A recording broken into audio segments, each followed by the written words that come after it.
एक नेपाली मूल की अदाकारा जिन्होंने 90s के दौर में हिंदी फिल्म इंडस्ट्री पर राज किया।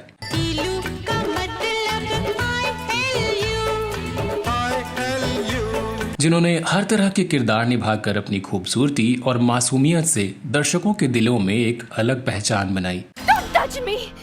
मैं आपको अच्छी तरह से जानती भी हूँ और पहचानती भी हूँ। लेकिन क्या आप जानते हैं कि अपनी डेब्यू फिल्म से सुपरस्टार बनी इस एक्ट्रेस को आपत्तिजनक सीन्स की वजह से कोर्ट के चक्कर लगाने पड़े। क्या आप मानेंगे कि खुद से 20 साल बड़े एक टॉप के एक्टर में प्यार में धोखा खाने के बाद ये शराब और नशे के लत में इस कदर डूब गईं कि इनका अर्श पर चल रहा फिल्मी करियर धराशायी हो गया। ये तुम्हारी जिंदगी है, सिर्फ तुम्हारी, और मुझे अपने आप को संभालना है रोहित, नहीं तो मैं पागल हो जाऊंगी। तो आखिर क्या वजह रही कि एक स्ट्रॉन्ग पॉलिटिकल बैकग्राउंड को बिलोंग करने और इतने सक्सेसफुल होने के बावजूद ये अपने करियर के पीक पर इतनी हेल्पलेस फील करती रहीं और आनन फानन में इन्हें क्यों अमेरिका भागना पड़ा? बताएंगे और भी बहुत कुछ। आप बने रहिए हमारे साथ।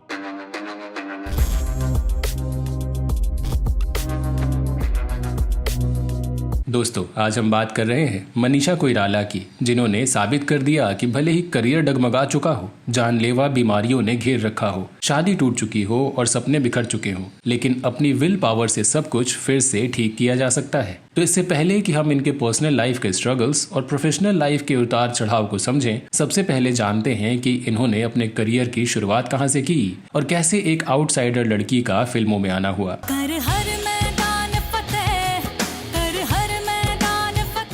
मनीषा कोइराला का जन्म 16 अगस्त 1970 को नेपाल के काठमांडू में नेपाल की एक फेमस पॉलिटिकल फैमिली में प्रकाश कोइराला और सुषमा कोइराला के घर हुआ। इनके पिता नेपाल में एक कैबिनेट मंत्री रहे तो इनके दादा विश्वेश्वर प्रसाद नेपाल के पूर्व प्रधानमंत्री रहे। इनके भाई सिद्धार्थ कोइराला भी आगे चलकर बॉलीवुड में एक्टर बने, हालांकि उन्हें ज्यादा सफलता नहीं मिल सकी। बचपन में मनीषा अपनी नानी के पास भारत में रहीं। इनकी नानी वाराणसी में रहती थीं और वहीं से इनकी स्कूलिंग हुई, जिसके बाद आगे की पढ़ाई के लिए ये दिल्ली आ गईं। मनीषा ने अपने एक इंटरव्यू में बताया कि बचपन में ये एक डॉक्टर बनना चाहती थीं, हालांकि इनकी किस्मत में कुछ और ही लिखा था। वहीं मनीषा के मामा जो FTII से ग्रेजुएट थे, उन्होंने नेपाल में एक एड फिल्म की जो कि काफी पॉपुलर हुआ और जब मनीषा ने वो एड फिल्म देखी तो ये भी इम्प्रेस हो गईं और फिल्मों में काम करने के लिए अपनी मामा से बात की। मामा ने इन्हें एक नेपाली फिल्म फेरी भटोला में काम करने का मौका दिला दिया, जिसे साल 1989 में रिलीज किया गया। इस फिल्म के बाद मनीषा सब कुछ भूलकर बस एक्टिंग करना चाहती थी,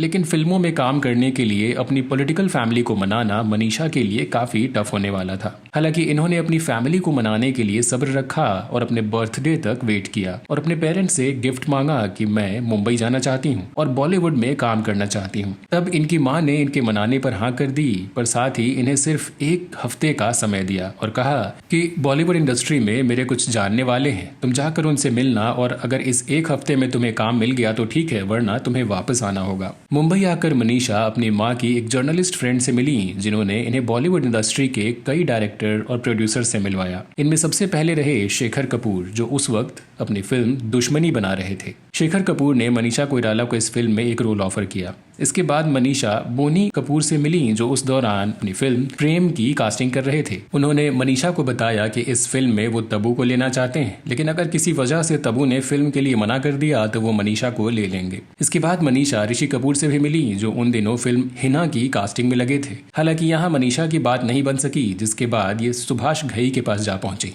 सुभाष घई उस समय सौदागर फिल्म पर काम कर रहे थे और उन्हें इस फिल्म के लिए एक नए चेहरे की तलाश थी और उन्होंने ये रोल मनीषा को दे दिया।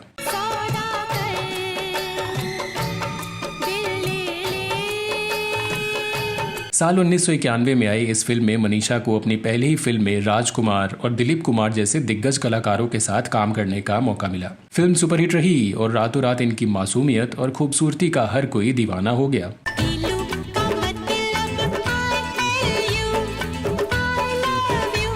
फिर तो इन्हें कई बड़ी फिल्मों के ऑफर आने लगे और इनकी गाड़ी चल पड़ी। अगले साल 1992 में इनकी दो फिल्में यालगार और इंसानियत के देवता रिलीज हुई और दोनों ही फिल्मों ने बॉक्स ऑफिस पर अच्छा कलेक्शन किया। इन फिल्मों के हिट होने के बाद ये बॉलीवुड की टॉप एक्ट्रेसेस की लिस्ट में शुमार हो गईं और इनके लुक्स को माधुरी दीक्षित के साथ कंपेयर किया जाने लगा।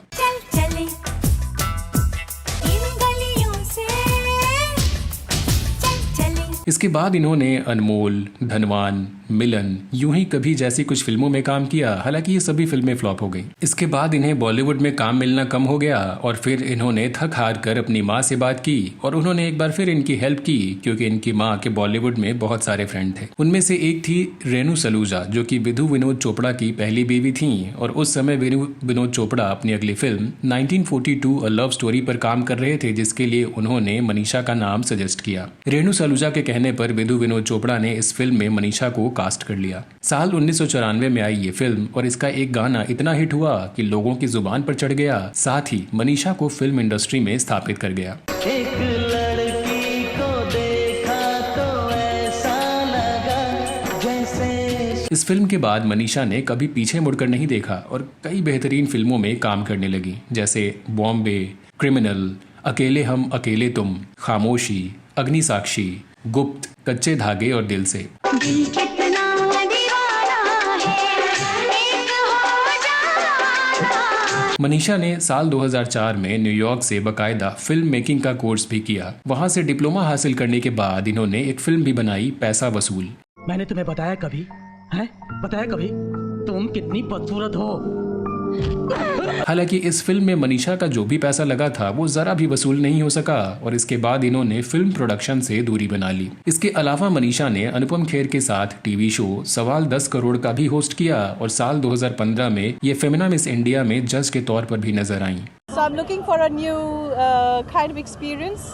I wish all the contestants good luck. वहीं इनकी पर्सनल लाइफ की बात करें तो कुछ मीडिया रिपोर्ट्स के मुताबिक अपनी पहली ही फिल्म की शूटिंग के दौरान अपने को स्टार विवेक मुशरान के साथ इनकी नजदीकियों की खबरें आने लगीं और दोनों एक दूसरे को डेट करने लगे। हाँ, बाप बनने की खुशी तो होती होगी ना? अब गंगा का बच्चा मेरा ही बच्चा तो हुआ ना। लीजिए मिठाई खाइए।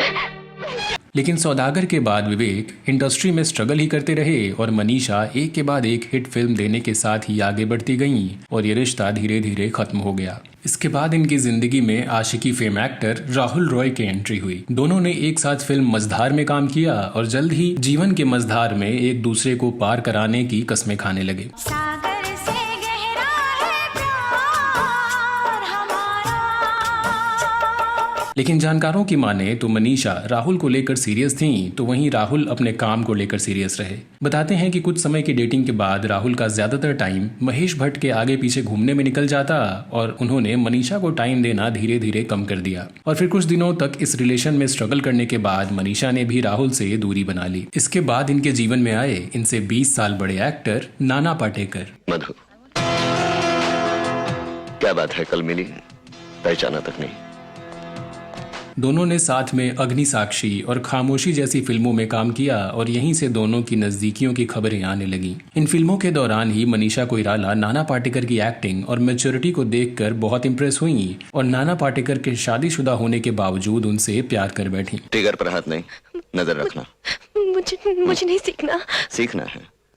उस दौरान नाना पाटेकर अपनी वाइफ से अलग रहा करते थे और इस तरह वो भी खुद से उम्र में काफी छोटी मनीषा कोइराला को डेट करने लगे। दावा किया जाता है कि नाना और मनीषा कोइराला खुलेआम लिव इन रिलेशनशिप में भी रहने लगे। रिपोर्ट्स की माने तो दोनों काफी लंबे समय तक साथ रहे, लेकिन फिर दोनों के बीच झगड़े होने लगे। कहा गया कि नाना मनीषा को कंट्रोल करने लगे कि तुम इस तरह के कपड़े नहीं पहनोगी और इन को स्टार्स के साथ काम भी नहीं करोगी, रोमांटिक सीन भी नहीं करोगी। और इन सब से मनीषा इतनी परेशान हो गई कि धीरे धीरे दोनों के रिलेशन में दरार आने लगी। कहा जाता है कि फिर एक दिन मनीषा ने नाना को आयशा जुल्का के साथ एक बंद कमरे में इंटीमेट मोमेंट्स के साथ पकड़ लिया। बस फिर क्या था, यहीं से मनीषा ने अपने रास्ते नाना से अलग कर लिए और दोनों का रिश्ता हमेशा के लिए खत्म हो गया। कुछ फिल्मी मैगजीन्स ने छापा कि इस रिलेशनशिप के टूटने के बाद मनीषा को नशे की लत लग गई और इन्होंने खुद को पूरी तरह से शराब में डुबो दिया। साथ ही ये सेट पर लेट पहुंचने लगी और अपने को स्टार्स से भी झगड़ने लगी। जाहिर है कि पर्सनल लाइफ अब इनके प्रोफेशनल लाइफ को भी डिस्टर्ब कर रही थी।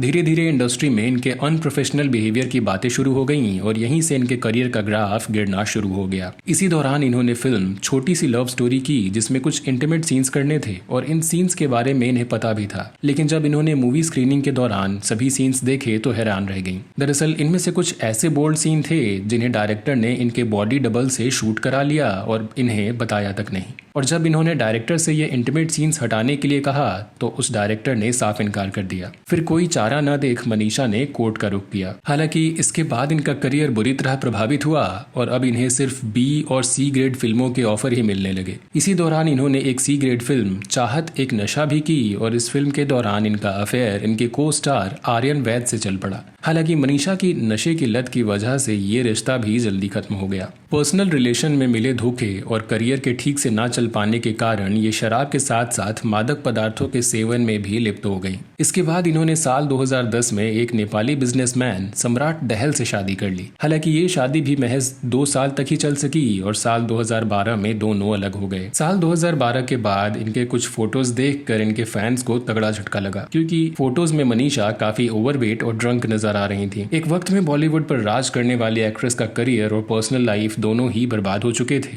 मीडिया में भी आए दिन इनके नशे में होने की रिपोर्ट आने लगी। लेकिन अब इनकी जिंदगी में एक ऐसी प्रॉब्लम आई जो अब तक इनके सभी परेशानियों से बड़ी थी। मनीषा कोइराला एक दिन अचानक चक्कर खाकर गिर गईं और तब इन्हें आनन फानन में एक हॉस्पिटल में भर्ती कराया गया। वहां इनके सभी टेस्ट कराए गए और तब पता चला कि मनीषा को ओवेरियन कैंसर है। मनीषा को इसे एक्सेप्ट करने में थोड़ा वक्त लगा, लेकिन फिर खुद को पूरी तरह से समेट कर ये अपना इलाज कराने के लिए अमेरिका चली गई। वहां पर कई तरह के इलाज और लंबे थेरेपी के बाद साल 2017 में इन्हें कैंसर फ्री घोषित कर दिया गया और ये भारत वापस आ गईं। इसके बाद मनीषा ने खुद को नशे से दूर कर लिया और एक सकारात्मक सोच के साथ अपनी जिंदगी की एक नई शुरुआत की। इसी दौरान इन्होंने कई मोटिवेशनल टॉक शो भी किए और बहुत सारे लोगों को अपनी स्टोरी से इंस्पायर भी किया। I had developed an unhealthy lifestyle which was attracting wrong company.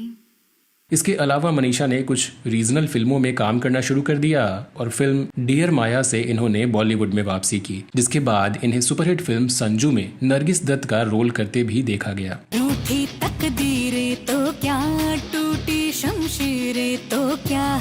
इस फिल्म के बाद ये संजय दत्त के साथ फिल्म प्रस्थानम में भी नजर आई और साथ ही एक और फिल्म लस्ट स्टोरी में भी दिखाई पड़ी। अब क्या लग रही हो? 2 बच्चों की माँ।